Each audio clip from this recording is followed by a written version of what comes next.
Et quand la tristesse arrive, je sais tu es là, toujours près de moi.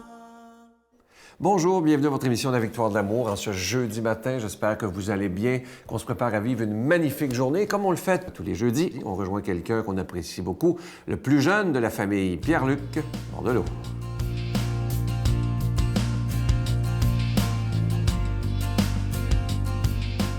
Bon matin de Dieu à vous, je suis très heureux de vous retrouver ce matin. Et ce matin, je vous parle d'un sujet dont je vous ai déjà entretenu il y a de ça quelques mois déjà. Je ne sais pas si vous vous souvenez, je vous ai parlé de la colère. Alors, la colère prise 2, c'est-à-dire une suite à ça, puisque j'ai reçu beaucoup de commentaires suite à ma chronique, où je vous parlais que la colère faisait partie de ma vie. Il y en a peut-être qui vont être surpris, là, parce que vous me voyez tout sourire là, comme ça le matin, à vous faire une belle chronique, mais des fois, comme on dit au Québec, je pète ma coche un peu trop. Je m'emporte. Je suis un gars très intense. Je suis un gars passionné. Alors, des fois, quand il y a des choses qui viennent me chercher, je les exprime avec colère. Et je suis sûr que lorsque je dis ça, plusieurs se reconnaissent présentement. Parce que vous êtes des passionnés. Vous parlez peut-être de votre foi ou du Christ dans votre vie qui vous fait vivre. Et là, vous en parlez tellement que quand les gens ne vous écoutent pas ou quand ils ne vous suivent pas, ça vient vous chercher. Je pense que c'est normal. On s'entend que si vous êtes du genre à vous emporter, vous êtes du genre à perdre le contrôle, peut-être des fois, là, on s'entend, vous êtes humain. Et ça, je pense que c'est normal. Moi, je vous en parle ce matin parce que j'évolue là-dedans. Je ne suis pas le gars le plus serein, le plus calme. Trop souvent, pour des bagatelles, je m'emporte. Mais j'ai le goût que ça change. Je suis tanné de la colère. Et je suis sûr que je m'adresse à des gens qui sont comme moi. J'en ai assez de perdre mon temps, mon énergie à m'emporter. Parce que de la colère, là, c'est rarement énergisant. C'est plutôt énergivore. Et j'ai le goût de faire des choses dans ma vie qui vont être énergisantes, pas qui vont me tirer du jus, là. Alors, j'ai réfléchi et je lis sur le sujet. Et si vous avez des suggestions, vous me les enverrez. Mais ce matin, en tout cas, j'ai le goût de vous livrer 3 petits trucs simples pour essayer de, je dirais, canaliser notre colère, éviter l'emportement. Le premier des trucs simples, c'est niaiseux, là, mais c'est identifier la raison profonde de la colère. Pas la raison de surface.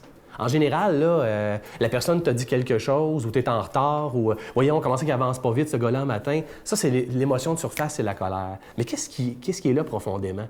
Pourquoi tu es fâché, finalement? Pourquoi tu t'emportes, Pierre-Luc? C'est quoi l'idée? Oups, là, on va creuser un peu, puis on retrouve l'insatisfaction. Deuxième affaire, c'est prenez le temps de respirer. J'ai identifié ma colère, ça évidemment. Après ça, là, à place de m'emporter, est-ce que je prends le temps de respirer et de compter jusqu'à 10, à la limite? Ça va faire du bien. Puis troisième petit truc simple, c'est niaiseux, là, mais il faut savoir ne pas succomber à la colère. Parce qu'on est fait pour l'amour. On est fait pour donner du sens autour de nous. On est fait pour se servir de la colère contre l'injustice ou s'indigner. Et non pas que ça soit seulement énergivore. Alors, soyons des donneurs de sens sains et joyeux sans la colère. Notre Père qui es aux cieux, que ton nom soit sanctifié, que ton règne vienne, que ta volonté soit faite sur la terre comme au ciel. Donne-nous aujourd'hui notre pain de ce jour. Pardonne-nous nos offenses comme nous pardonnons à ceux qui nous ont offensés. Ne nous laisse pas entrer en tentation, mais délivre-nous du mal, car c'est à toi qu'appartient le règne, la puissance et la gloire pour les siècles des siècles. Amen. Donne-moi rendez-vous dans l'éternité, qu'il faut croire toujours en toi.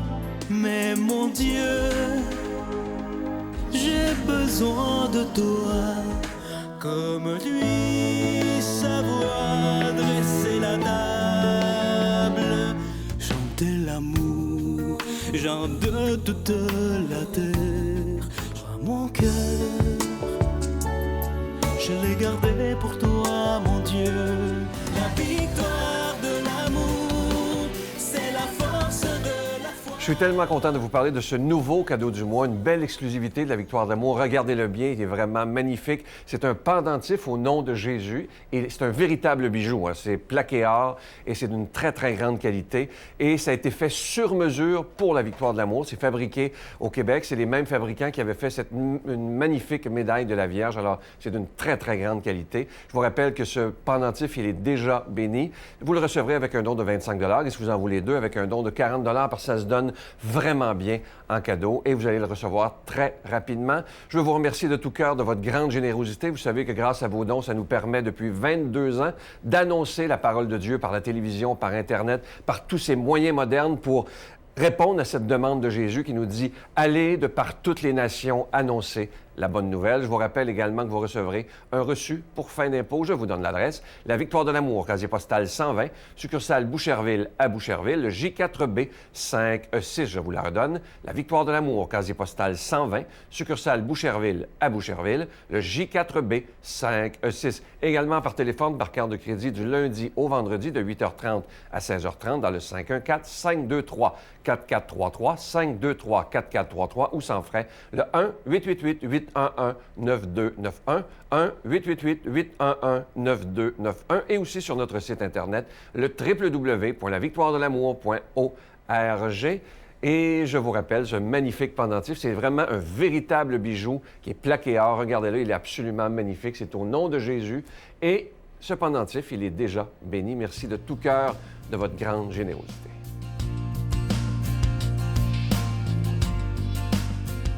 Mon Dieu, donnez-moi la sérénité d'accepter les choses que je ne peux changer, le courage de changer les choses que je peux et la sagesse d'en connaître la différence.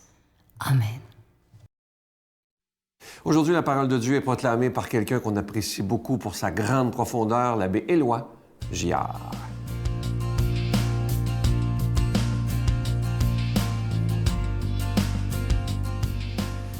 Rebonjour, chers amis, bon matin. C'est une belle joie encore d'être ensemble. On s'achemine tout doucement, mais sûrement vers Pâques d'ici quelques jours. Et les évangiles deviennent intenses. Plus on va s'approcher, plus la spiritualité va se faire sentir de manière dévorante.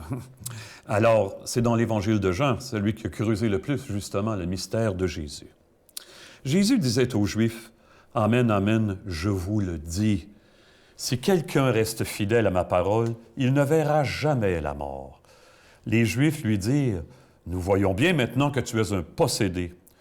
Abraham est mort, les prophètes aussi, et toi tu dis, si quelqu'un reste fidèle à ma parole, jamais il ne connaîtra la mort. Es-tu donc plus grand que notre père Abraham? Il est mort et les prophètes aussi. Qui donc prétends-tu être? » Jésus répondit, « Si je me glorifie moi-même, ma gloire n'est rien. C'est mon Père qui me glorifie, lui que vous appelez votre Dieu, alors que vous ne le connaissez pas. Moi, je le connais. Et si je dis que je ne le connais pas, je serai un menteur, comme vous. Mais je le connais. Et je reste fidèle à sa parole. Abraham, votre père, a tressailli d'allégresse, dans l'espoir de voir mon jour.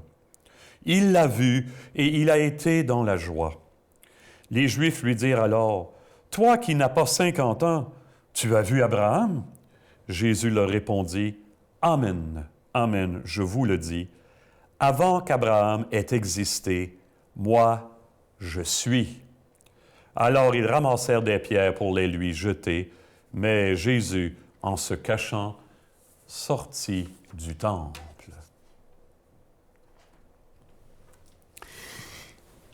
Avez-vous le vertige facilement? Moi, vous savez, je viens sur une ferme. Quand j'étais jeune, je grimpais en haut des silos, 60, 70 pieds, aucun problème. Ça ne me dérangeait pas du tout. Il y a quelques années, 3 ou 4 ans, je suis allé à Chicago en vacances, quelques jours. Et il y a là un des plus hauts gratte-ciels du monde, le Sears Building, je crois que c'est son nom. Et vous savez, on a installé en haut du Sears Building, on peut monter jusqu'en haut, on a installé 2 balcons tout en verre, le plancher, le tour, le plafond, tout en verre. Et on peut sortir sur ce balcon-là et on a 100 étages au-dessous de nous, au moins 100 étages. Là, j'étais un peu moins brave. C'est prouvé médicalement qu'avec l'âge, on est moins tolérant qu'on le pensait. C'est pas que j'avais peur vraiment des hauteurs, j'avais peur que les balcons ne soient pas suffisamment solides. Je vous conte ça parce qu'il y a une parole de Jésus dans l'Évangile de ce matin qui donne le vertige, on l'accueille vraiment. Avant qu'Abraham ait existé, moi, je suis. Je suis, c'est le nom de Dieu dans la Bible, dans l'Ancien Testament. Tous les Juifs ont noté ça. Avec une liberté, souveraine, il ose affirmer que même s'il est né d'une femme, il existait avant Abraham. Encore plus, pour exprimer son identité, il emploie le « je suis ». Vous ne connaissez pas Dieu. Moi, je le connais. Scandale, hey! Vous savez que pour les musulmans, par exemple, il y a une distance infranchissable entre Dieu et nous. Alors, c'est une parole comme ça, c'est absolument irrecevable pour nos frères et sœurs musulmans. C'est facile de dire qu'on croit en Jésus, mais quand on s'arrête à la question « Qui donc est Jésus? » Par-delà les mots, par-delà les formules, c'est pas si simple que ça. Je me souviens du cardinal Lustiger qui disait, lui, l'ancien archevêque de Paris, et Dieu sait que c'est cosmopolite, Paris, il y a toutes les tendances, toutes les religions là. La foi en Jésus, c'est la seule qui nous rend vraiment libres et qui nous donne une raison d'espérer. La seule qui nous rend vraiment libres.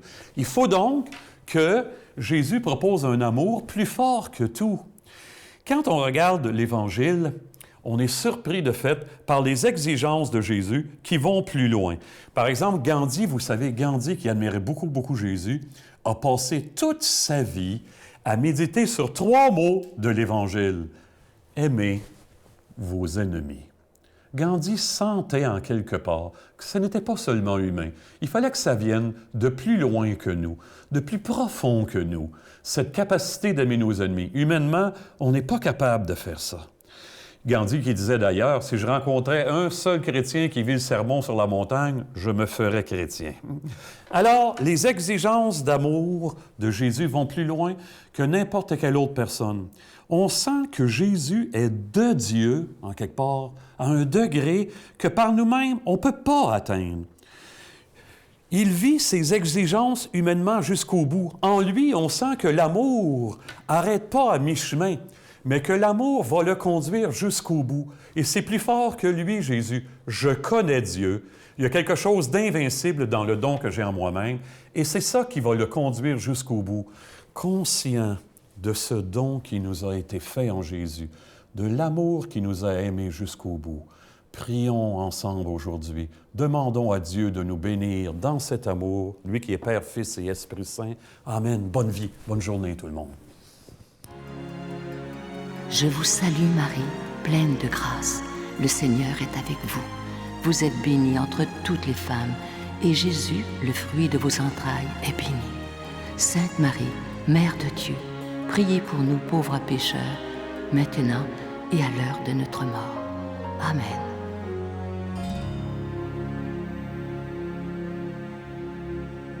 Je vous laisse avec une belle pensée de Oprah Winfrey. C'est très beau. Écoutez bien ceci. Sois reconnaissant de tout ce que tu as, tu en auras encore plus.